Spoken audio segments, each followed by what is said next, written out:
یہ انفیکشن خون سے بھی پھیل سکتا ہے. مطلب یہ ہے کہ اگر آپ کے خون میں جراثیم ہے تو وہ بھی وہاں جا کے ٹھہر سکتے ہیں, اور سم ٹائمز پیشاب کا انفیکشن بھی پھیل کے پروسٹیٹ میں جا سکتا ہے.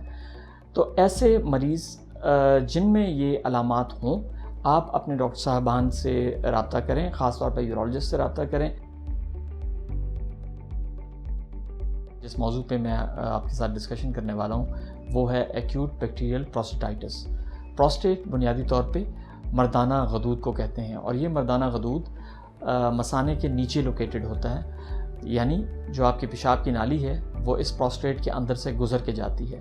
تو سم ٹائمز پروسٹیٹ انفلیمڈ ہو جاتا ہے یا اس میں انفیکشن ہو جاتی ہے. مطلب یہ ہے کہ پروسٹیٹ میں اگر جراثیم آ کے بسیرا کر لیں تو وہ بہت سی علامات کا باعث بن سکتے ہیں.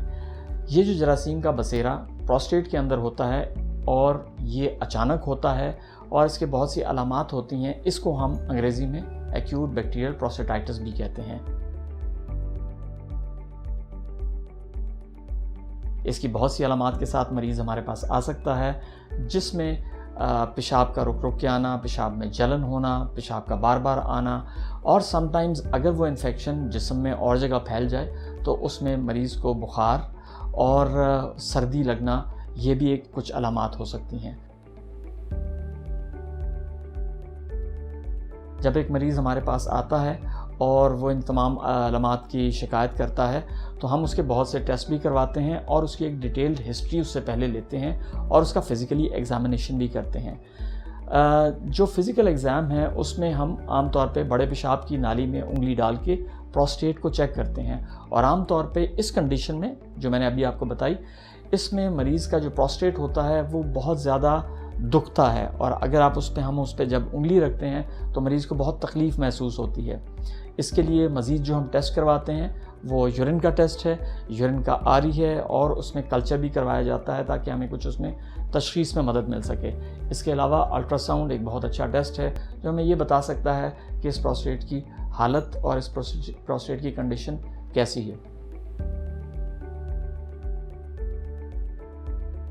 ایسے مریض جب ہمارے پاس آتے ہیں تو ہم ان کو اینٹی بایوٹکس دیتے ہیں, اور کئی دفعہ میں ان کو اینٹی بایوٹکس آئی وی دینی پڑتی ہیں, مطلب ان کو کینولا لگا کے 4 سے 5 دن اینٹی بایوٹکس دینی پڑتی ہیں. اور کچھ مریض جو بوڑھے ہوتے ہیں یا جن میں قوت مدافعت ہمیں نظر آتی ہے کہ وہ کم ہے تو ان کو ہمیں داخل بھی کرنا پڑتا ہے.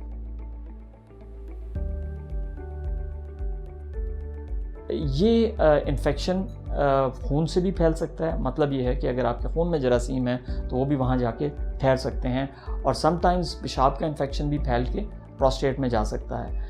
تو ایسے مریض جن میں یہ علامات ہوں, آپ اپنے ڈاکٹر صاحبان سے رابطہ کریں, خاص طور پر یورولوجسٹ سے رابطہ کریں تاکہ اس کی پراپر تشخیص اور علاج کیا جا سکے.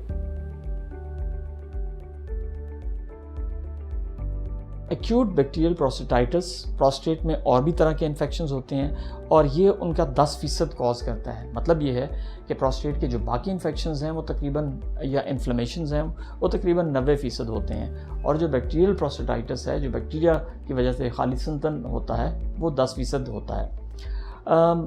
یہ جو تمام چیزیں ہیں یہ کرنے کے بعد ہم مریض کو مانیٹر کرتے ہیں اور یہ بھی دیکھتے ہیں کہ مریض کو اس کی کس وجہ سے پروسٹیٹائٹس ہوا. یاد رکھیں, اگر آپ کا کوئی بایوپسی کا پروسیجر ہوا ہے پروسٹیٹ کا, یا اگر آپ کو کیتھیٹر ڈالا گیا ہے ریسنٹلی جس کو پیشاب کی نلکی کہتے ہیں, یا اگر آپ کو اس طرح کا کوئی اور مینیپولیٹو پروسیجر, فار ایگزامپل اگر آپ کے ڈاکٹر صاحب کو یہ محسوس ہوا کہ انہوں نے آپ کو کیمرہ ڈال کے اور آپ کے پیشاب کی نالی کو ایگزامن کرنا ہے اور آپ کا مثانہ دیکھنا ہے, تو سم ٹائمز اس سے بھی ایکیوٹ بیکٹیریل پروسٹیٹائٹس ہوتا ہے. اس کی پریونشن کے لیے عام طور پہ ڈاکٹرز اینٹی بایوٹکس دیتے ہیں, اور آپ کو آپریٹو پروسیجر کے بعد بھی اینٹی بایوٹکس پہ رکھا جاتا ہے. تو اس کا بنیادی مقصد یہ ہوتا ہے کہ آپ کو اس کے انسیڈنس اور اس کے چانسز کم سے کم ہوں.